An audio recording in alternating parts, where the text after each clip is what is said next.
how to reverse engineering the input format. Then I will explain how ShieldGen to generate the probes and analyze them. At the end, I will conclude.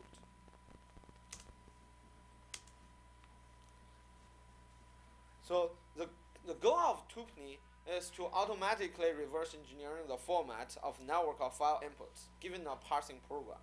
And Tupuni is not only can be used for like a vulnerability signature generation. It can also be used for like a fast testing. If you don't know about fast testing, the basic idea of fast testing is to construct random or manipulated inputs, feed it to program, and see if the program will fail or cause any access violation. And to generate inputs, people usually require the input format so that we don't waste time on those invalid inputs. The key intuition behind Tupuni is how a program parses and processes input reveals rich information about the format. And so based on this intuition, our approach is use dynamic data flow analysis, as I explained earlier. So we are not, there has been a bunch of work that trying to solve the problem for reverse engineering the input format. It starts from like a network trace based. It's basically like a product informatics and discoverer. They look at the network trace.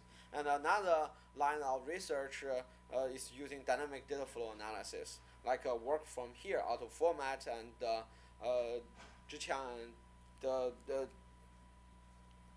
they did this FSE paper. So it's a lot of related work here. And but all of this work basically focused on the field identification. And in Tupni, our main contribution is we try to identify record sequences. What is a record sequences here is record sequence is arbitrary sequences of aggregated data elements. For example, here I show example is this HTTP request header fields. So each field, each one saying this is a sequence of this 4 records. And actually this 4 records, according to HTTP protocol, they can be in any arbitrary order.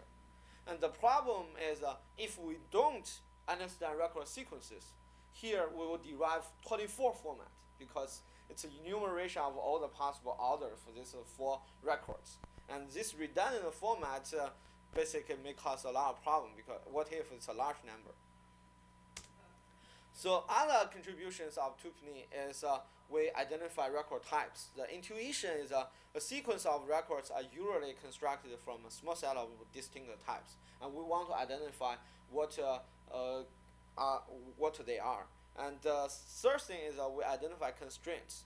So for input message, particularly for applications like fast testing, or we want to construct valid inputs, we need to know the input constraints. Such as this is a length field, specify the size of a record sequence. This is a checksum that checks of the header. So we want to fix them out. And the last thing is a format aggregation. So dynamic analysis has a generic inherent limitation that you only see the execution path you analyze. You have a limited view into the program. Then the result is if you only look at one input instance, you get an incomplete format. And we try to mitigate this problem by generalize the format over multiple inputs in Tupuni. So let me first give you an overview of how Tupuni works, and then we'll talk about each component.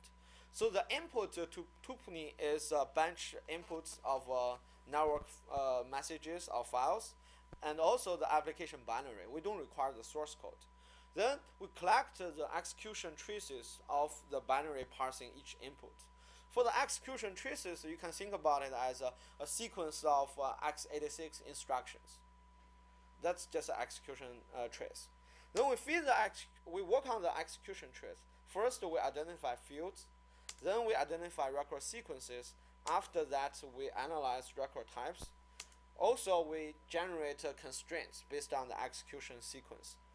At the end, we aggregate the format and derive a format for the input.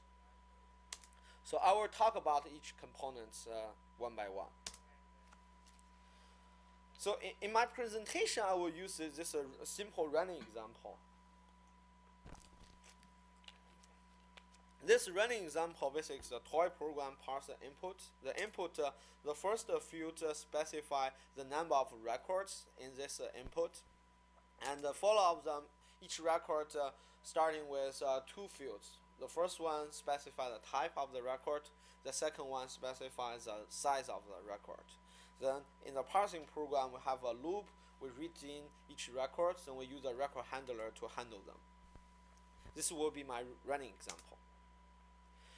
To identify fields, the basic idea is x86 instruction operands imply input chunks.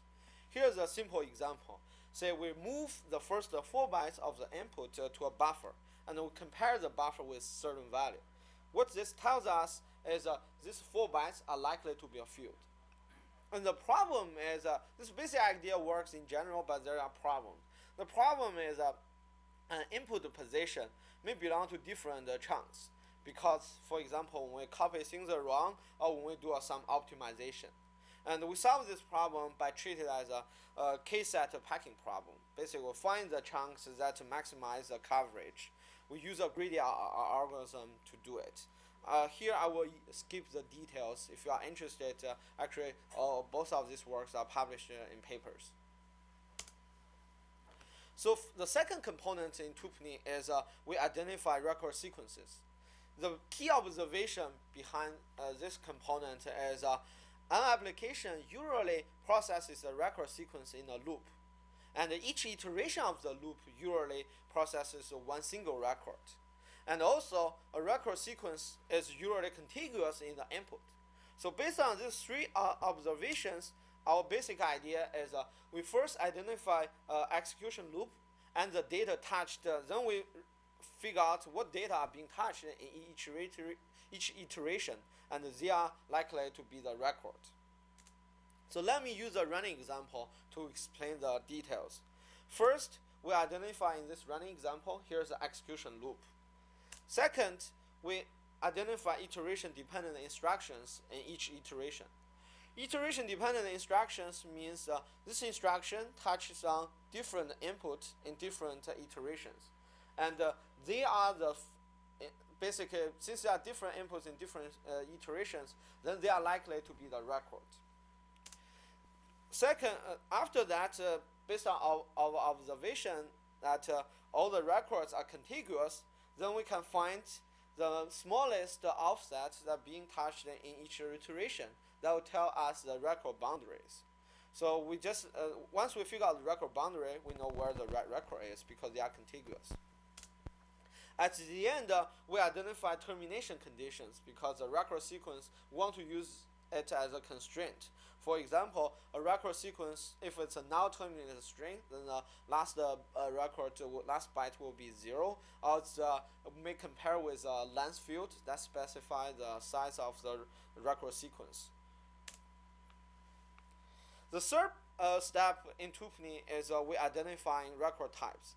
The intuition behind it is a record sequence is constructed from a small set of distinct record types, and we want to find these record types. The basic idea is the following: if they have the same record type, then same execution sequence in 2 iterations means the application does the same thing to these 2 records.